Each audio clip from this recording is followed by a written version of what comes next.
of the Prophet. So to say that covering the head is not a part of Muslim identity is totally wrong. The beard is a part of the Muslim identity.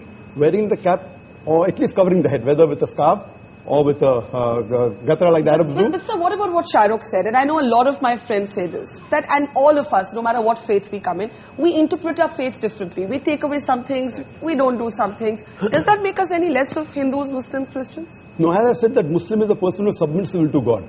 So you cannot say a liberal Muslim or a moderate Muslim. You can say a practicing Muslim or partly practicing or non-practicing. That's more correct. You know, and to understand Islam, don't look at the Muslim, don't look at me. Go to the scriptures. That is the reason I give talks on Islam and comparative religion. But so as far as the stereotype is concerned, I find that a too narrow definition of Islam. I personally reject all rituals. But Islam is part of my culture and my ethos. I'm as proud a Muslim as anybody else on this podium. But I don't have to wear it on my sleeve, and I think that's too narrow a definition of Islam. I'd like to make a point. Yeah. They talked about people being stereotyped because of the beard and the cap and the hijab. Then we should say that all Sikhs are stereotyped. Anyone who wears a turban and wears a beard.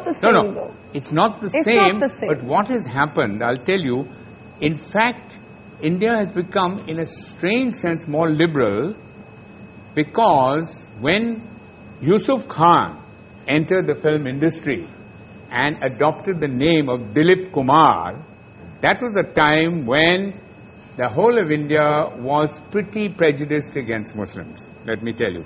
And Meena Kumari, who was she? She was also a Muslim. Why were all the names?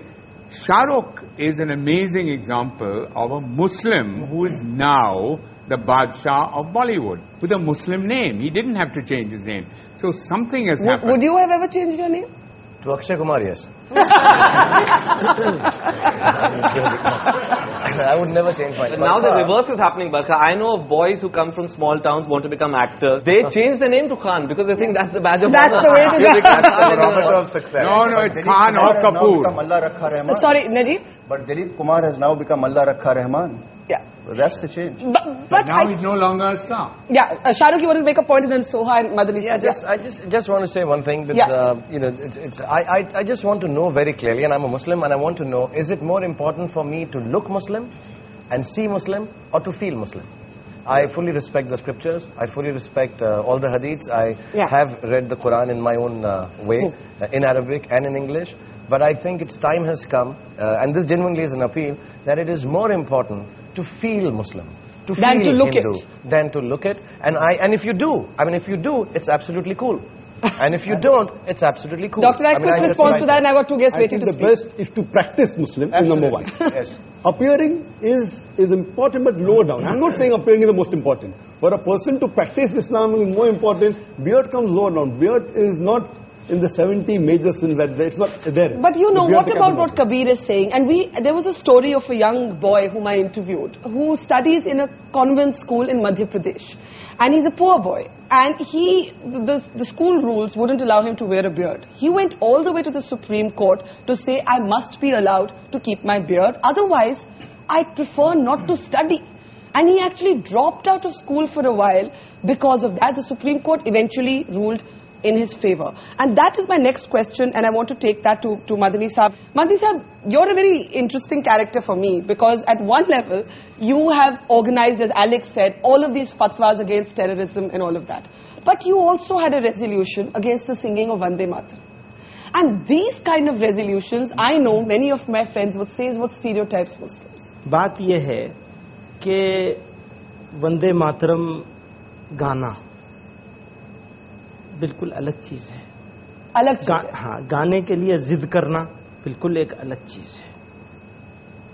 कोई जबरदस्ती गवाना चाहे और नहीं गाएं, या हम ये कहें हम नहीं गाते, तो फिर हम स्टीरियोटाइप हो जाएंगे। टेररिज्म की मुखालिफत करेंगे तो बहुत अच्छे हो जाएंगे।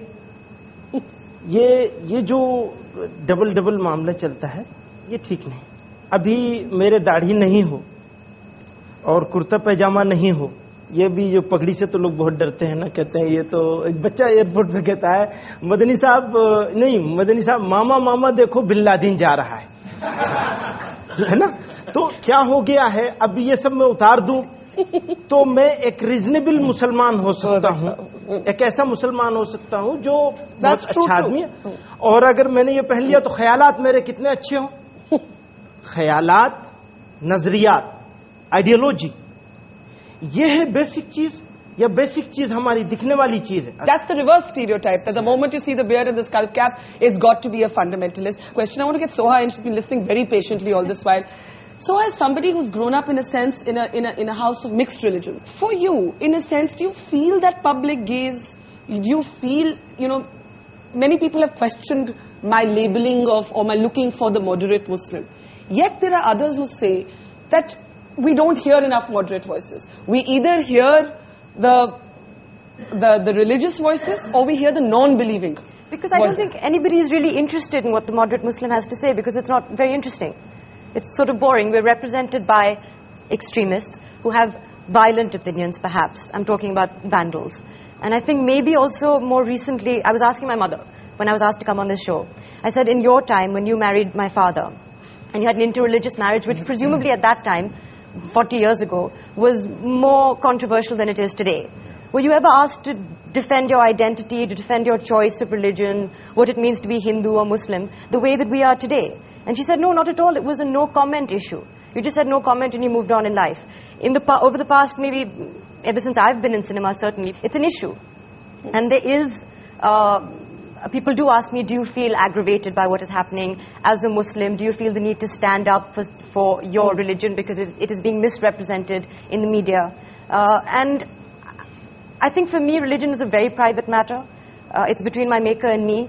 And it's not something that I would want to discuss in any public forum, even this one. We should be talking about an Indian identity as opposed to a Muslim identity, I think. Okay, I'm going to take that as my cue to take a break. But is it, as I said to Alec earlier, is it that simple? Is there also a sort of denial within the community? Is the secular debate caught up in a certain amount of dishonesty? And there's also the reverse stereotype. We'll take a quick break and then we'll take the questions that I'm sure a lot of people have here. That's coming up after the break.